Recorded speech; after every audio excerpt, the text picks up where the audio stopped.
Bom dia, tudo bem? Eu sou o pastor Gilberto e nós estamos nos nossos devocionais diários.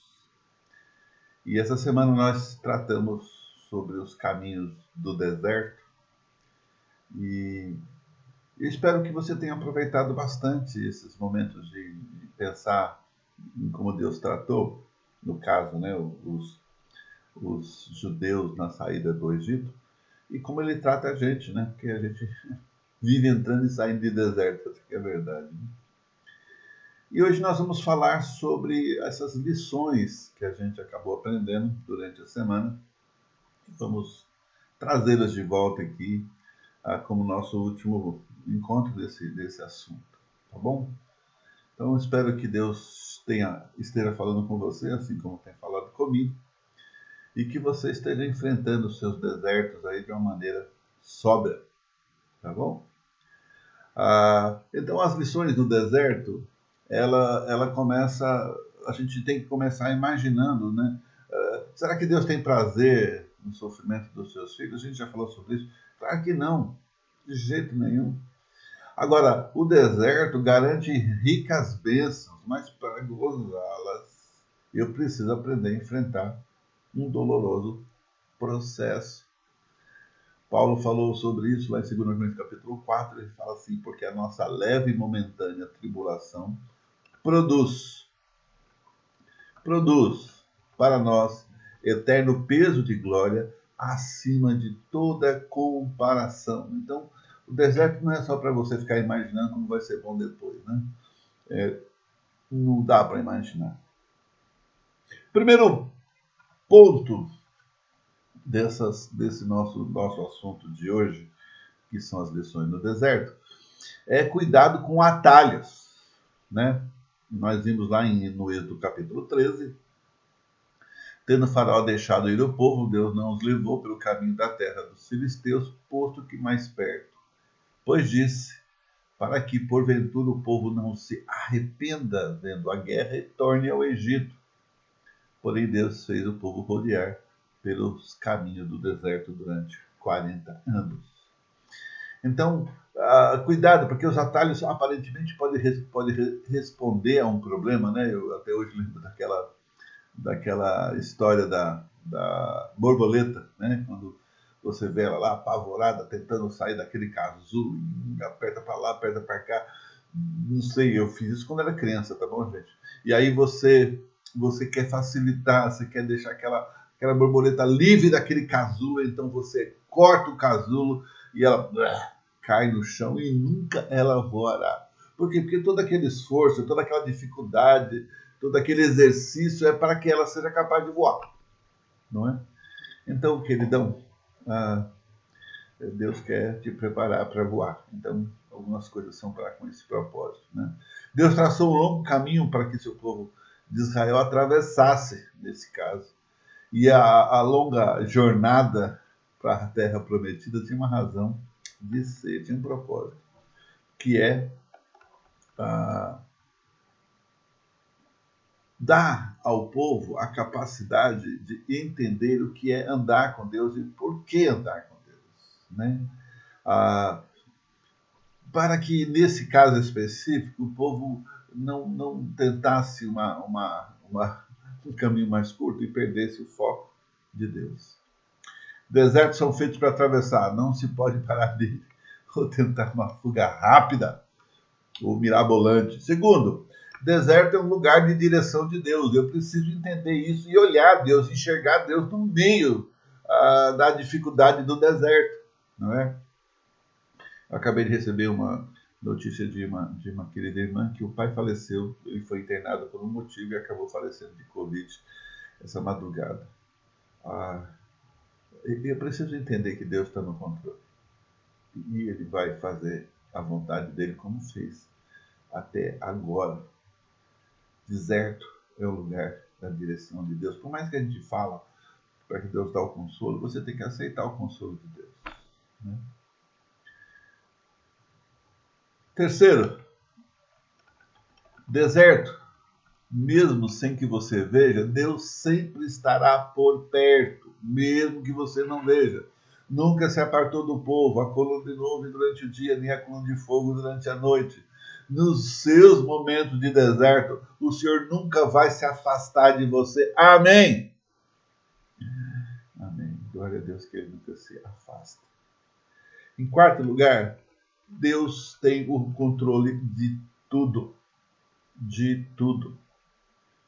E ele disse naquele momento lá em Êxodo 14, endurecerei o coração de Faraó para que os persiga, e serei glorificado em Faraó, e todo o seu exército saberão os egípcios que eu sou o Senhor. Foi o Senhor que endureceu o coração de Faraó para que perseguisse seu povo. Nada fugiu do seu controle. Não foi. E aí, Deus, o que o Senhor vai fazer? Você não contava com essa história? Irmão, Deus tem o controle de tudo sempre. E Ele vai mostrar para você e vai mostrar para mim por que você está lá e como sair. E às vezes a saída vai ser dolorosa, não é? O tempo de permanência no deserto pode ser longo. Mas Deus não perdeu o controle. Tá bom? Irmão, lembra? Deus faz conosco e sabe a razão.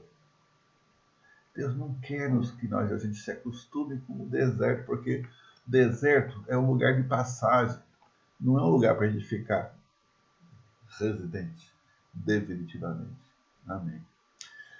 Quinto lugar, deserto é um lugar de livramento, da ação divina, dele tirar as situações que vão nos incomodando, mas não de uma forma que você não perceba na maioria das vezes, né? Moisés, porém, respondeu ao povo, no capítulo 14, verso 13 e 14, não temais, aquietai-vos e vede o livramento do Senhor que hoje vos fará, porque aos egípcios que hoje vê, nunca mais tornarei a ver. O Senhor pelejará por vós e vós vos calareis.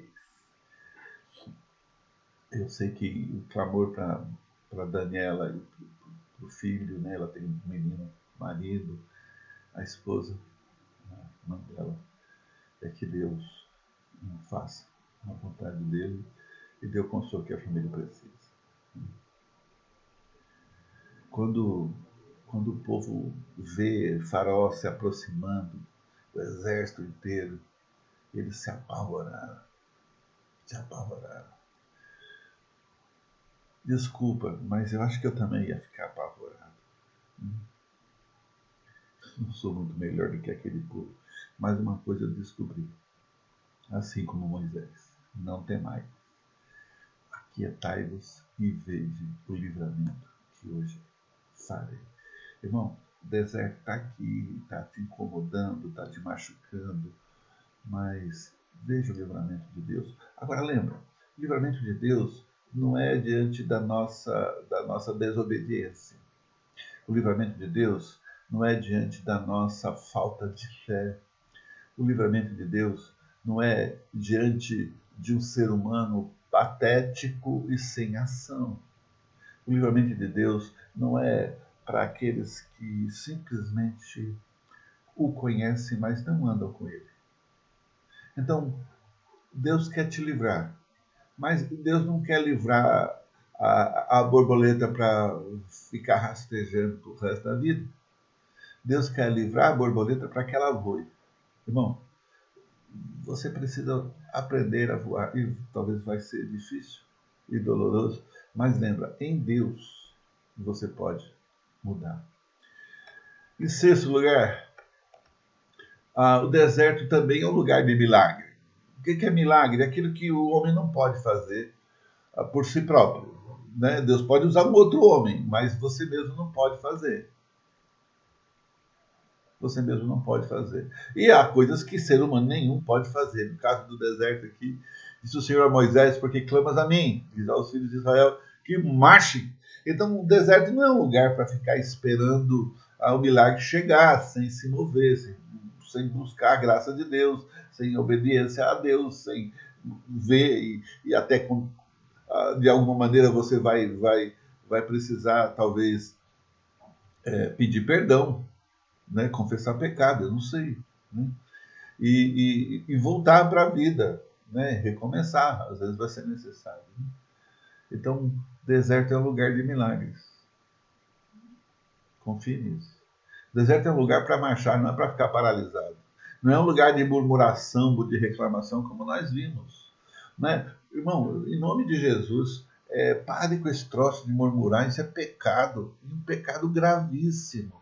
Acusar as outras pessoas pelas nossas próprias incapacidades, às vezes. E às vezes nem é isso, às vezes tem até razão. Está falando certo, aquela pessoa, aquela situação foi mal feita. Então por que você vai... Por que você vai deixar e vai ficar murmurando? Não precisa disso. E se você sabe fazer melhor, então vá e se ofereça para fazer. Tá certo? Se você está reclamando por reclamar, vai perguntar, vai ver realmente o que está envolvido. E às vezes você vai poder ajudar, e às vezes é por isso que Deus te colocou naquela situação. Mas em nome de Jesus, não murmure. Não fique agregando gente para poder tocar em alguém, para poder piorar a situação de alguém, para que as pessoas não gostem da outra, ou para que eles se tornem reclamantes como você é. Em nome de Jesus, não faça isso. Lembra, deserto é um lugar para prosseguir para o alvo, porque Deus está contigo. E assim você verá grandes coisas acontecendo nessa jornada. E por último, deserto é um lugar de vitória. Amém! O texto de Êxodo 14, 25 diz assim: emperrou-lhes as rodas dos carros e fê-lo andar dificultosamente. Então, disseram os egípcios: fujamos da presença de Israel, porque o Senhor peleja por eles contra nós, os egípcios. Deus vai se mostrar para aqueles que estão trabalhando contra ele. Por quê? Porque o exército de Faraó começou a ver que as rodas dos carros emperraram. Não foi à toa. Eles passaram a dar conta que estavam lutando contra algo que não era simplesmente um povinho de escravos. Eles disseram: fujamos da presença de Israel, porque o Senhor é quem peleja por eles e contra nós. E eu quero te encorajar, meu querido irmão, a que o seu deserto seja um lugar de crescimento, de amadurecimento, e que você esteja provado e aprovado para a glória de Deus. Deus te colocou nesse mundo, nesse momento da história, para fazer diferença. Então, façamos diferença. Que Deus te abençoe. Que você tenha um fim de semana glorioso na presença do Senhor. Amanhã nós temos culto pela manhã, gravada, e à noite teremos a live com o Bruno. Você é convidado, nosso convidado, se você não tiver um lugar para poder congregar, pelo menos por enquanto,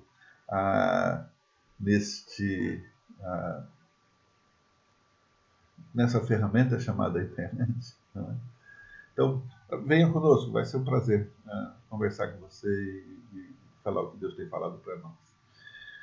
E lembra, continue orando. Estamos aí ansiosos para ter o nosso culto presencial. Vamos ver se é possível. A partir de agosto, muitos dos nossos pastores e outras igrejas particulares também estão pensando. Então, estamos ouvindo todo mundo e vendo o que Deus está falando. A gente tem que preparar algumas coisas. Ore para que Deus abra as portas para que isso possa ser feito a tempo. Amém? Que Deus te abençoe, que a graça de Deus te dê a sabedoria para enfrentar o deserto como deve, né? Não porque você pode tudo. Na verdade, é porque você não pode nada. Quem pode tudo é Deus. Que Deus te abençoe e que a graça dele te dê certezas absolutas na sua presença. Em nome de Jesus. Amém e amém.